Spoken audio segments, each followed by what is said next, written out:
শুভ দুপুর সকলকে। এখন আমি রেডি হচ্ছি টিউশন যাওয়ার জন্য। একটা ছোট্ট গেট রেডি টিউশন যাওয়ার জন্য। এটা আমার স্টুডেন্টের বাড়ি। আর আমি এখানে রেডি হতে বসেছি। আজকে শ্যাম্পু করেছিলাম, তাই চুলগুলো এরকম ঝাপড়ি হয়ে গেছে, মানে কোঁচকানো চুল তো একেবারে ফুলে গেছে। তা যাই হোক, তারপর বাইরে প্রচণ্ড রোদ, এখন বাজে 3:30। তাই এই রোদ থেকে বাঁচার জন্য একটাই রাস্তা, সানস্ক্রিন। বাইরে তো না বেরিয়ে উপায় নেই, কিন্তু তার জন্য একটা রাস্তা বার করতে হয়, সেটা হচ্ছে সানস্ক্রিন। আমি এখানে দেখো প্রথমে ময়েশ্চারাইজারটাকে ইউজ করে নিয়েছি, ভালো করে মেখে নিয়েছি। তারপর দিয়ে দেবো সানস্ক্রিন। এটা হচ্ছে মিনিমালিস্টের নিয়াসিনামাইড। অ্যাকনি প্রোন স্কিনের জন্য কিন্তু স্যালিসাইলিক অ্যাসিডই বেস্ট। কিন্তু আমার সবকটা প্রোডাক্ট যেটা আমি এনেছি মিনিমালিস্ট থেকে, ওগুলো হচ্ছে সবটাই স্যালিসাইলিক অ্যাসিড। কিন্তু আমি শুধু সানস্ক্রিনটা ওটা নিয়াসিনামাইড নিয়েছি। ভালোই কাজ দিচ্ছে যদিও আমার, তাই ওটাকে আমি আর চেঞ্জ করিনি। দেখো এখানে সানস্ক্রিনটা মেখে নেব ভালো করে। বাইরে কিন্তু প্রচণ্ড গরম, আজকে রোদও প্রচুর দিয়েছে।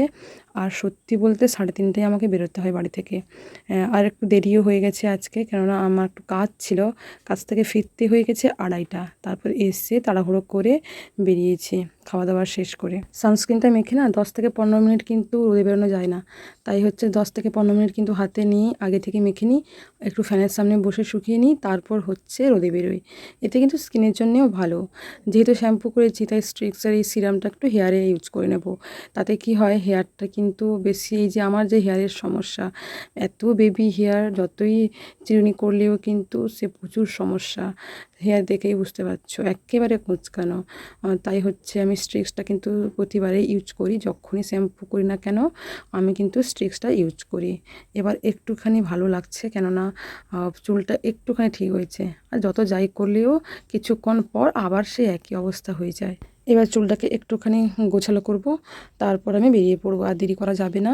ব্যাগটাও নিয়ে নিয়েছি, এত বড় ব্যাগ নিই তার কারণ এর মধ্যে চার্জার থেকে শুরু করে বই, পার্স, তারপরে হচ্ছে ছাতা, সবটাই থাকে। এবার ওখান থেকে বইটা নিয়ে নিয়েছি, পেনটাও নিয়ে নিয়েছি। এবার চললাম টিউশনের পথে।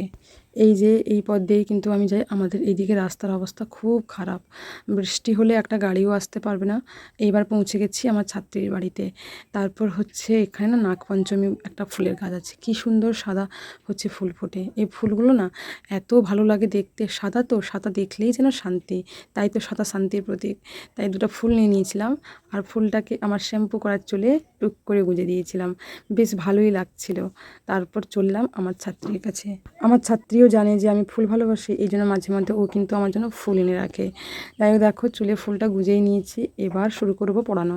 তো আজকে এই পর্যন্ত, দেখা হচ্ছে নেক্সট কোনো মিনি ব্লগে। তোমরা ভালো থেকো, সুস্থ থেকো, সাবধানে থেকো। আজকের মতো টাটা।